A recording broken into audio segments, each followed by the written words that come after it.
우리 하나님 아버지께서 우리의 행복을 위해서 일방적으로 맺은 언약의 조건을, 언약의 축복을 우리가 받는다는 것은 하나님 아버지의 분명한 뜻입니다. 이보다 더 큰 축복은 없고 행복도 없습니다. 오늘날 많은 그리스도인이, 하나님의 자녀들이 하나님께서 우리를 위해서, 우리 행복을 위해서 제시한 언약의 조건을 얼마나 믿고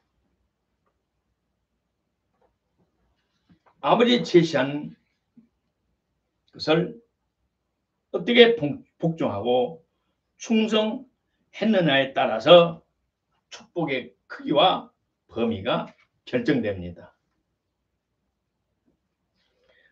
우리 예수님께서 살아있을 때, 복음을 증거할 때 듣는 자들이 쉽게 이해할 수 있도록 자주 비유를 사용하셨습니다.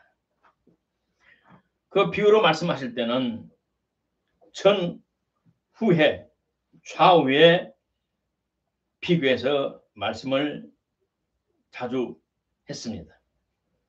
오늘 본문에서도 또 구약의 여호와 하나님께서도 하나님의 말씀을 순종할 것이냐, 순종하지 않을 것이냐, 하나님만을 섬길 것이냐, 다른 신을 섬길 것이냐 선택하라고 말씀하셨고, 예수님께서도 좁은 문과 큰 문, 좁은 길, 불편한 길과 넓고 큰 좋은 길을 비교해 우리에게 말씀하고 있습니다. 우리 예수님께서 우리에게 믿음을 요구하십니다. 믿음 플러스 충성까지 요구하십니다. 믿음과 충성의 헬라의 원어의 성경에 보면 의거는, 뿌리는 똑같습니다. 믿음 있는 자는 충성되이 하나님을 섬깁니다. 언약의 축복을 내 것으로 받으려면 저와 여러분의 생각과 목적이, 하나님의 생각과 하나님의 목적이 나와 일치가 되어야 됩니다. 물론 언약의 축복이라는 것은 두 가지인데, 어린 양 대신 예수님께서 피를 흘려 우리의 죄를 속해 주셨고, 또 사단의 세력에서 우리를 해방했습니다. 다른 하나는 선조의 죄와 나의 죄로 인한 형벌, 곧 여러 저주에서 우리를 축복으로 바꾸어 주셨습니다. 이 시간에 대속의 축복을 다 말씀드리는 없고 여러분 이미 아시기 때문에, 주님께서 약속하시고 대체하신, 저주 대신 축복으로 대체하신 그 모든 축복들이 나에게 전부 이루어지기 위해서는 우리에게 몇 가지 조건이 필요합니다. 아주 중요한 조건입니다. 첫째로 우리는 선택했다는 겁니다. 하나님 은혜로 구원을 받아들이고 예수님은 나의 구주시라고 마음에 믿고 입으로 신하여 하나님의 자녀가 되었습니다. 우리의 믿음은 선택이라는 겁니다.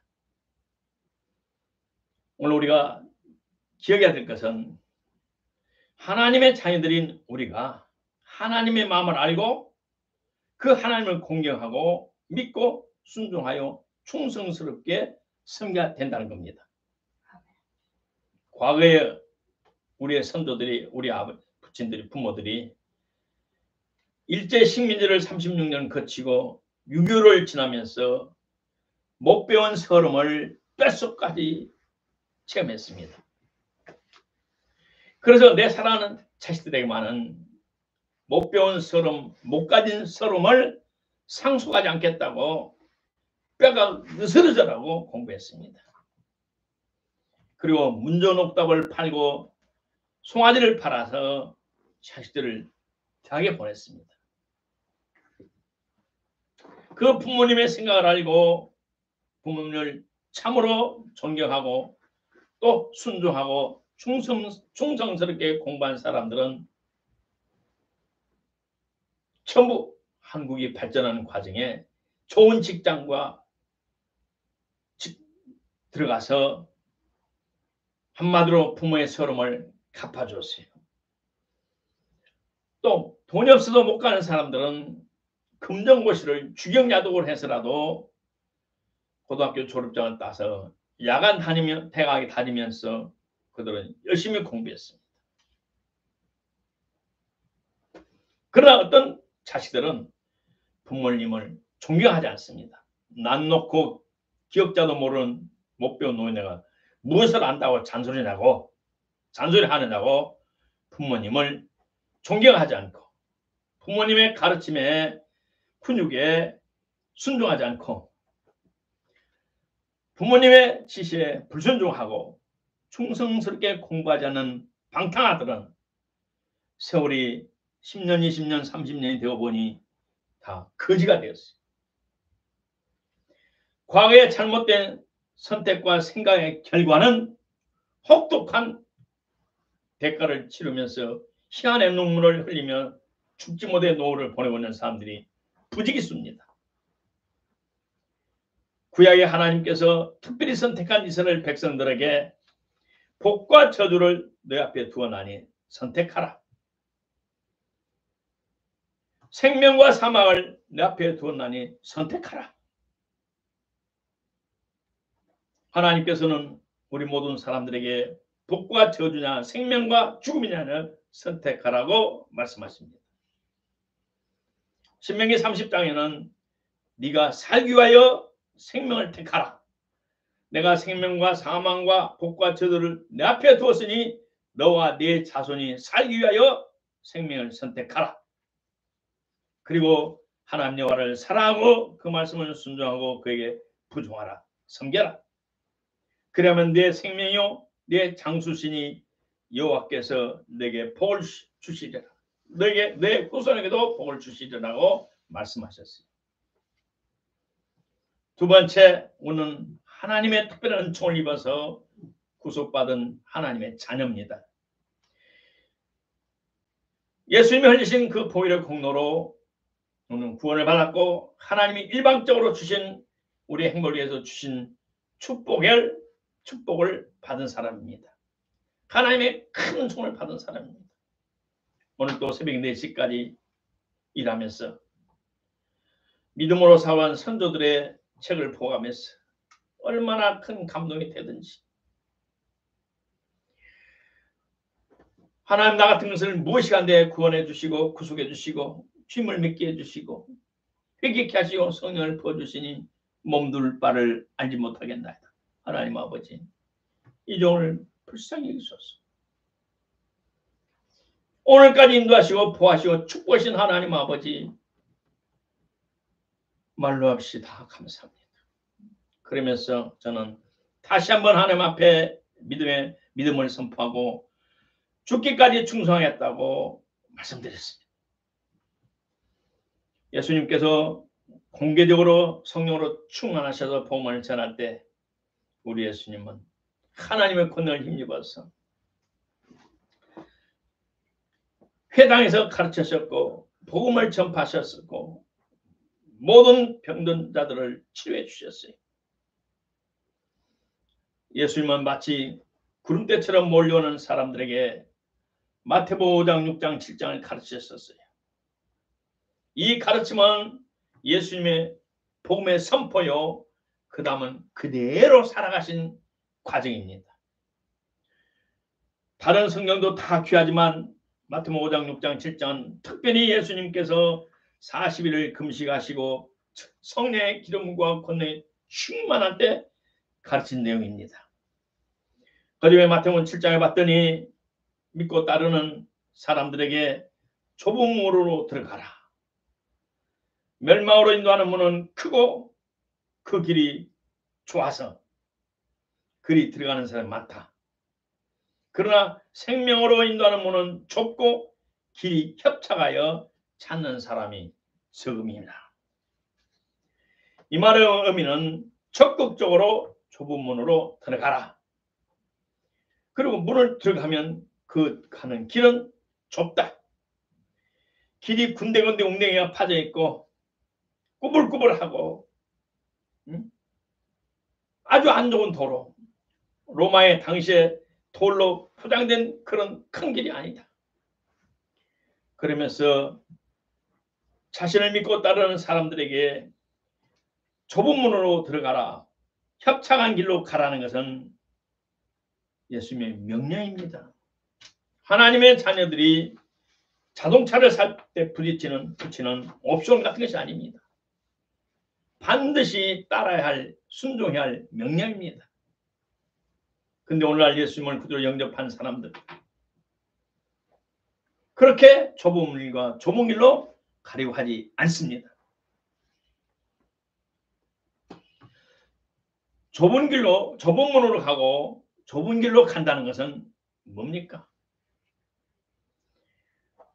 좁은 문을 선택하고 좁은 길을 갈 때 하나님께서 우리 앞에 와 계십니다. 사무엘상에 봤더니 하나님께서 사무엘을 부르셨어요. 사무엘아, 사무엘아, 세 번째 부르셨는데 사무엘이 몰랐어요. 제사장 엘리야에게 갔더니 하나님이 부르시니 종이 여기 있나이다 라고 대답해라. 그러셨더니 하나님이 네 번째 오셨어요. 성경에 주님께서 오셔서 곁에 서셨다고 말씀했어요.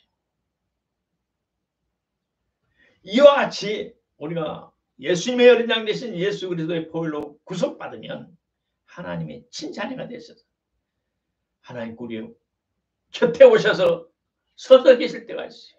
아멘. 우리가 회개하면 그 하나님의 성령님이 내 안에 살아 계세요. 그래서 우리가 좁은 길을 선택하고 좁은 길을 가는 때 갈 수 있도록 성령께서 깨닫게 해주셔요. 셋째로, 좁은 문과 협착한 길은 영생복락으로 가는 첩경입니다. 살아생전의 복을 받고 육신이 죽었어도 하나님 나라에 들어갈 수 있는 유일한 방법입니다. 생명으로 인도하는 문은 좁고 길이 협착하여 찾는 이가 적다라고 그러죠. 찾는 이가 좁다. 좁은 문이라는 것은 성경의 원어를 보면 스웨즈 운하나 파나마 운하를 비교합니다. 그 큰 대양, 태평양, 대서양, 동서남북에 툭 터져서 몇백 킬로, 몇천 킬로 광활한 망망한 대해에서 쭉 가다가 어느 지점에 딱 와서 운하를 지나갈 때는 겨우 자기 몸만 지나갈 수 있는 아주 작은 곳, 그걸 지나갑니다. 이것을 우리가 말하기를 병목현상으로 말합니다. 마태복음 19장에서 주님이 말씀하신 것은 낙타가 바늘귀로 들어간다고 말하고 있습니다. 또 마태복음 22장에서는 초청을 받은 사람은 많지만 택함을 받은 자는 적다라고 비유합니다.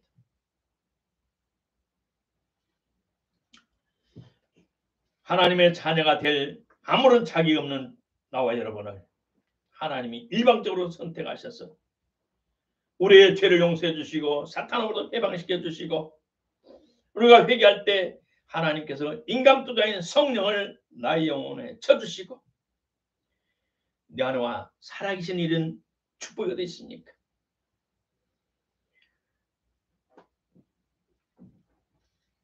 넓은 문은 뭡니까? 크고 넓은 문. 자고 자기 편한 대로 살아가는 사람.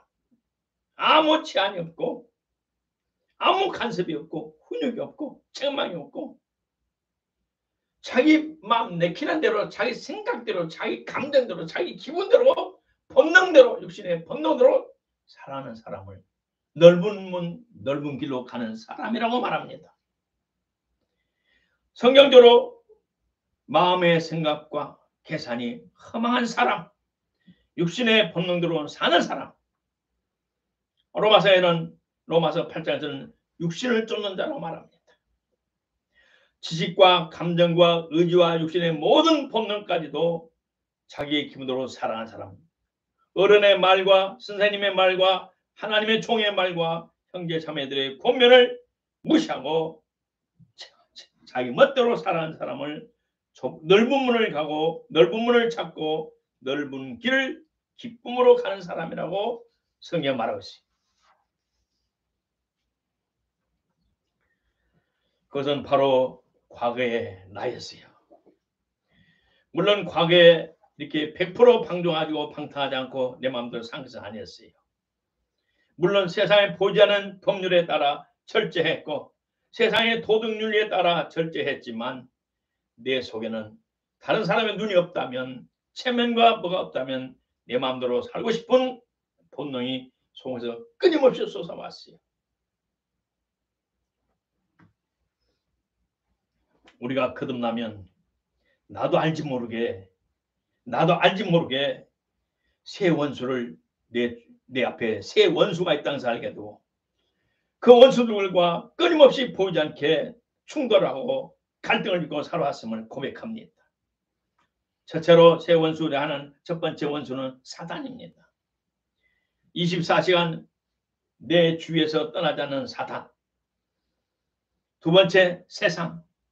그리고 육신이라는 이 세 가지의 원수들과 나는 교제하고 살아왔고 나는 그들의 큰 영향을 받고 살아왔어요. 우리는 이 세상에 하루하루를 살아가면서 무슨 일을 결정할 때마다 저와 여러분은 항상 좁은 길을 선택해야 됩니다. 그것이 사는 길입니다. 그것이 현재도 살 수 있고 미래까지 영생에까지 우리가 살 수 있는 길입니다.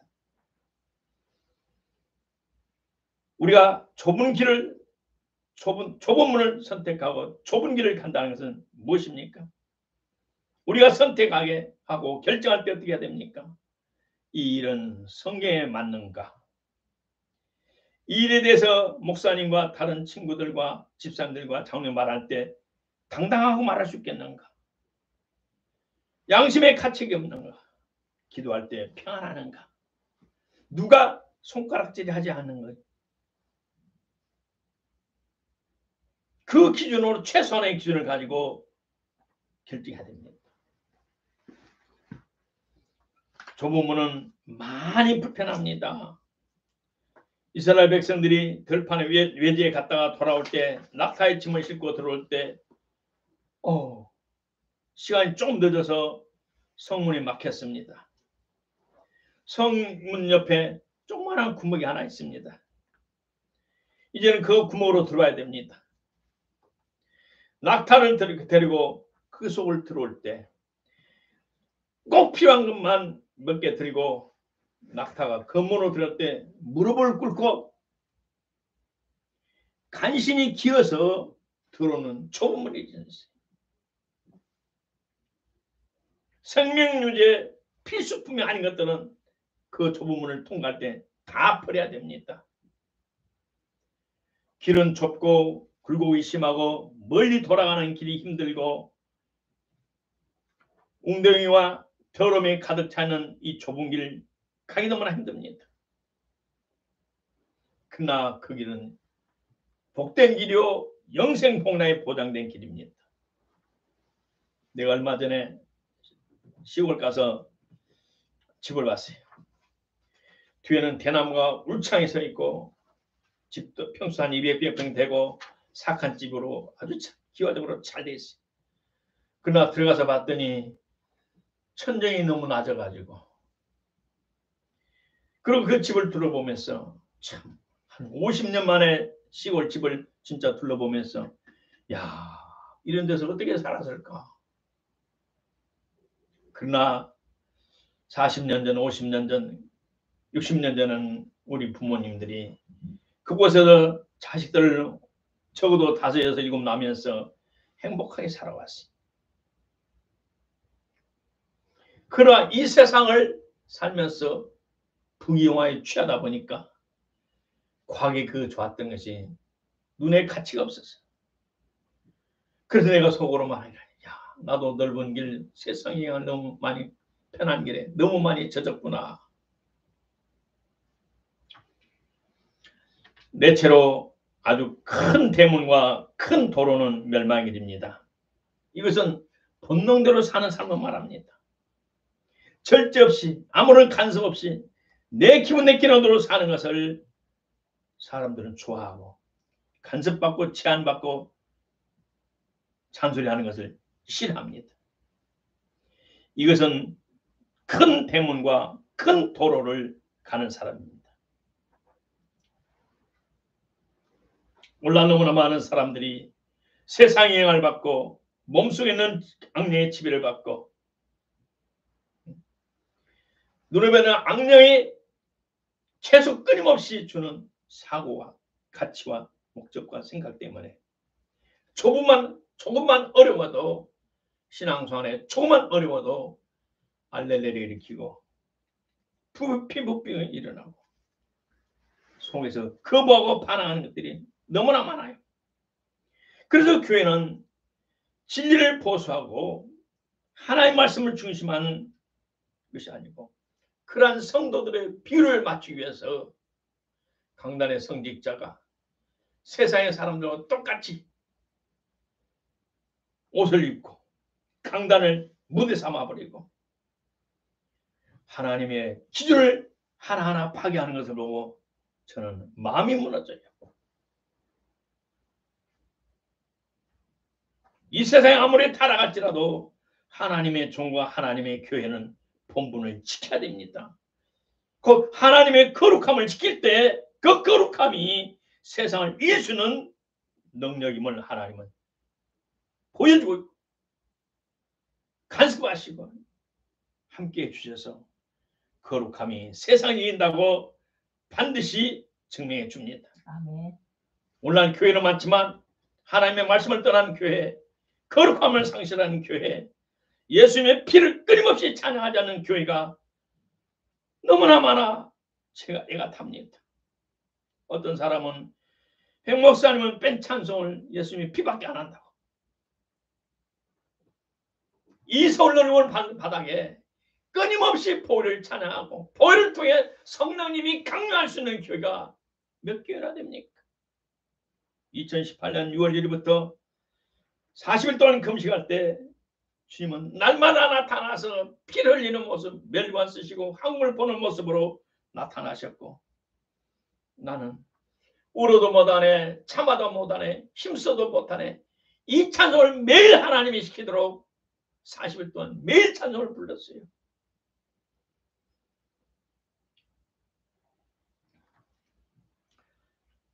세상에 살면서 민주주의 사상에 젖었고 모든 인간의 인권은 똑같다고 주장하고 성직자들의 권위를 인정하자는 잘못된 큰 잘못은 하나님의 나라를 망치고 있어요. 하나님 나라는 민주주의가 아닙니다. 하나님의 나라를 대신하는 교회는 100사람이 마땅해서 그 맞는 것이 아닙니다. 성령에 충만한 한 사람이 하나님의 뜻을 대언하는 것입니다. 아멘. 모세 한 사람이 하나님의 발을 쓰고 하나님의 붙잡힌 바다에서 그 많은 민족 인구들을 애굽에서 끌어냈습니다. 고라 일당 250명이 모세와 대적할 때 민주주의 다수결을 했다면 모세는 죽어만 됐어요. 고라 일당에 들었던 250명의 불이 맞았어요. 그러나 하나님은 그걸 선택하지 않았어요. 성령 없는 100만 명, 1000만 명보다 성령이 함께하는 한 사람의 기도가 하늘문을 열고 닫고 이 세상을 변화시키고 이 세상을 축복으로 이끌어갑니다. 아멘. 성령 안에서 믿음, 소망, 사랑으로 인한 역사와 하나님의 능력은 암울한 환경을 극복하고 사망을 생명으로 변화시키는 하나님의 능력이 나타납니다. 넓은 길을 선택하고 좋아하는 사람들은 마치 잡혀 죽기 위하여 태어난 짐승처럼 본능대로 살아간 사람입니다. 이런 사람들은 이 세상에 살 때도 형통함이 없고 저주와 형벌이 끊임없이 따라가다가 결국은 지옥으로 떨어져 나갑니다. 다섯 번째, 성경에서 좁은 길을 즐겨 살아왔던 다윗이라는 사람이 있습니다. 다윗은 신구약 성경에 유일하게 하나님의 마음에 합한 사람이라고, 내가 그를 통해 내 뜻을 이 땅에 완벽하게 펼치겠다고 하나님이 말씀하신 유일한 사람입니다. 사울은 넓은 길을 좋아했고 다윗은 좁은 길을 선택하고 그 좁은 길을 기쁨으로 걸어간 사람입니다. 다윗이 죽고 사울도 죽었어요. 다윗이 죽고 난 뒤에 살아생전에 이런 글을 남겨놨어요. 시편 119편에 주의 말씀은 내 발의 등이요 내 길에 빛이니이다. 내 길, 이 내 길을 무슨 길이라겠느냐? PATH라고 그랬어요. PATH. 아주 좁은 길. 성경의 말은 협착한 길이에요. 예수의 말은 협착한 길, 좁은 길. 하나님의 말씀은 내 삶의 등이었다.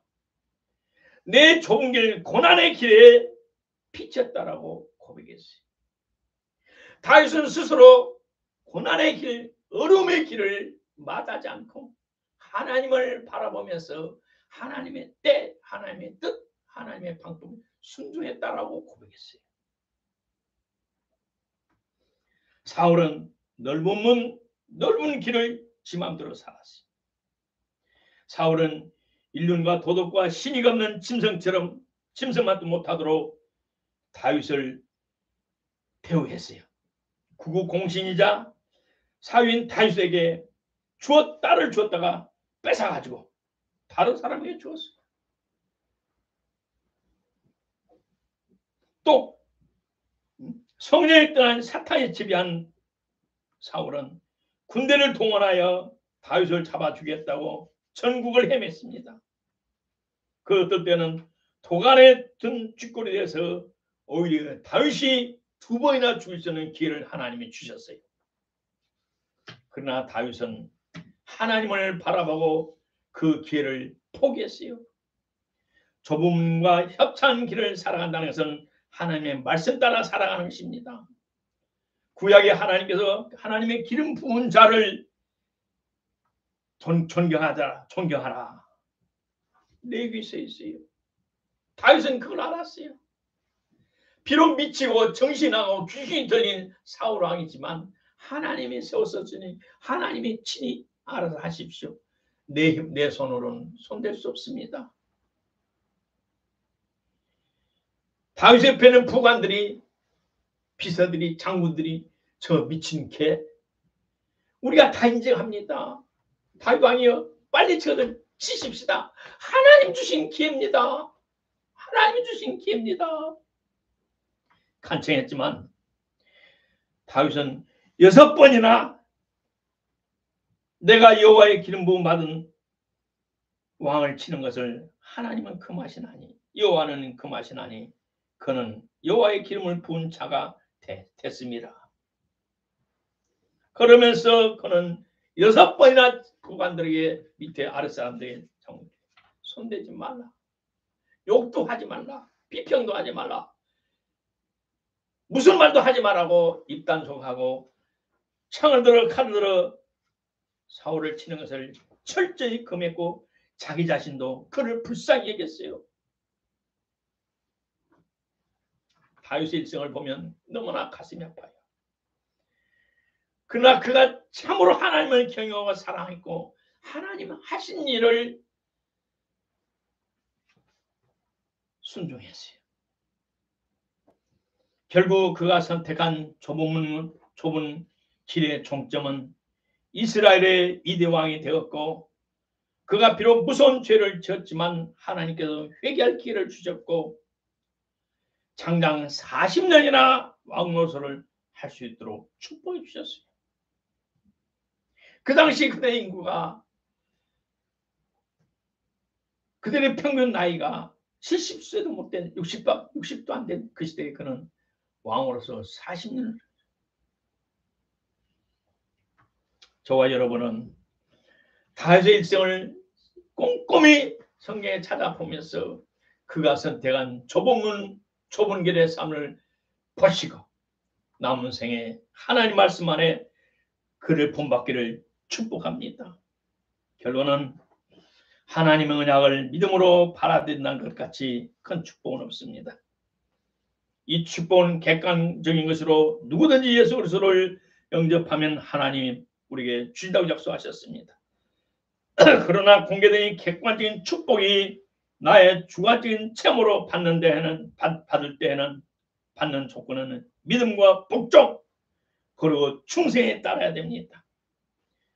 믿음과 복종, 충성 이 세 가지가 연합되지 않을 때 저와 여러분은 본의 아니게 넓은 길을 선택하고 넓은 길을 갈 수 있다는 겁니다. 말씀의 결론은 주님께서 곧 오실 때가 다 된 이 마지막 때에 믿음, 복종, 충성을 잘 견지하셔서 주님 만날 때 부끄러움 없는 삶이 되기를 주의 이름으로 축복합니다.